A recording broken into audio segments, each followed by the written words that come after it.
ஓம் நமோ வெங்கடேஷாய. அனைவருக்கும் வணக்கம். தீபாவளி அன்னைக்கு மட்டும் ஏன் குறிப்பிட்டு சூரியன் உதயத்துக்கு முன்னாடி எண்ணெய் தேய்ச்சி குளிக்கணும்னு சொல்கிறாங்க அப்படின்னு பார்ப்போம்.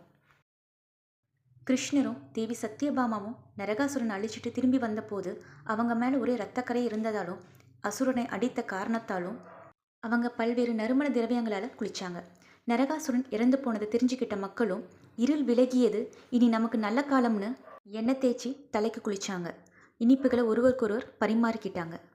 மக்களும் சூரியன் உதயம் ஆகிறதுக்கு முன்னாடியே நரகாசுரன் இறந்து போனதை தெரிஞ்சுக்கிட்டாங்க. அது மட்டுமல்ல, நரகாசுரனும் தான் இறக்கும்போது கிருஷ்ணர்கிட்டையும் தேவி சத்யபாமா கிட்டேயும் தான் இறந்து போனதை மக்கள் அனைவரும் கொண்டாட வேண்டும்னு வரம் கேட்டுக்கிட்டாங்க. நரகாசுரன் சூரியன் உதயம் ஆகிறதுக்கு முன்னாடி இறந்துட்டாங்க. அதாவது அன்றைய நாள் தொடங்கும் முன்பே இறந்துட்டாங்க.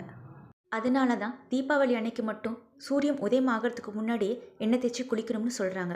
அன்னைக்கு எண்ணெய் தேய்ச்சி குளிக்கிறது கங்கா ஸ்நானத்துக்கு இணையானதுன்னு சொல்கிறாங்க.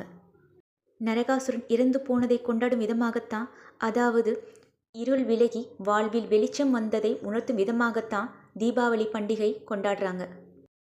கோவிந்தா கோவிந்தா.